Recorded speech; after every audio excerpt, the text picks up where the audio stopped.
Today, Israel is facing a threat unparalleled in world history. Not only is our existence as the State of Israel in danger, but the lives of millions of our citizens, over half of world Jewry, are at the risk of being snuffed out by a genocidal dictator. Iran today is on the verge of completing its nuclear arsenal to accomplish exactly that aim.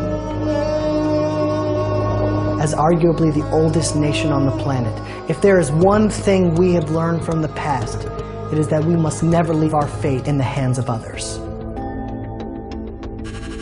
On May 13, 1939, a ship carrying 930 Jewish refugees set sail from Hamburg, Germany, the USS St. Louis.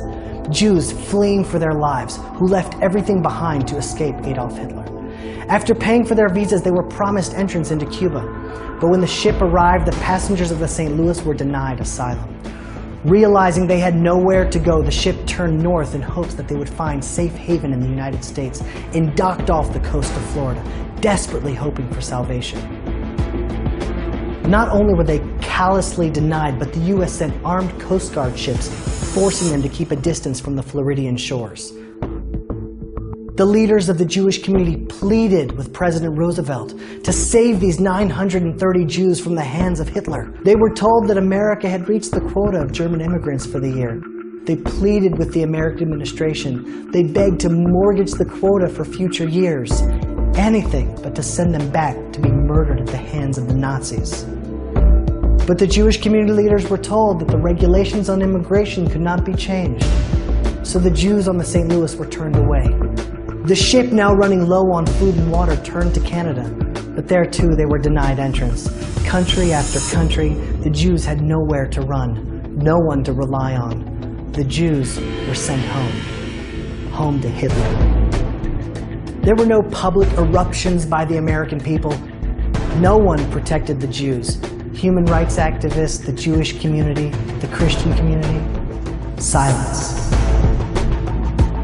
Never again will we be at the mercy of other nations. Israel must always protect the future of the Jewish people. In the first half of 1944, some 435,000 Hungarian Jews were deported to Auschwitz. By that time, the world knew of the systematic genocide going on in Auschwitz, the largest and most infamous concentration camp. Just a few months later, the Allied forces controlled the European skies, and with just a few bombs could have obliterated the railroad tracks to Auschwitz, effectively halting the murder of hundreds of thousands of Jews. Jewish communities from around the world called upon the Allied forces to bomb the tracks and destroy the gas chambers. There was no reason not to. Between July and November of that year, more than 2,800 American planes flew right over the railways leading up to Auschwitz. In August and September, American bombers hit the industrial zone of Auschwitz itself, just 5 miles from the camp's 4 gas chambers. But the killing installations in Birkenau were never bombed. Technical difficulties, they were told, made carrying such a mission impossible at that time. Every day that went by, every 24 hours, every day the sun set over Auschwitz, we lost 12,000 Jewish souls. We were helpless. No one saved them. No one saved the Jews of Auschwitz. Human rights activists, the Jewish community, the Christian community. Silence. Never again will we depend on the help of other countries for our very survival. Israel must always protect the future of the Jewish people. We are reliving the year 1939, but this time is different. The Jewish people of old have been resurrected as the nation of Israel in our homeland. God has shined his face upon Israel once again, and we are finally free.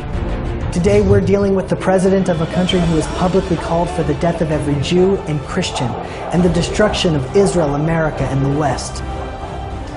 He has built intercontinental ballistic missiles to carry a nuclear warhead and is now moving his nuclear facilities underground. He is a hair's breadth away from a nuclear bomb. We did not return to Israel after 2,000 years to now rely on Washington or the UN. We must never depend on the help of any other country for our survival. Israel must always protect the future of the Jewish people.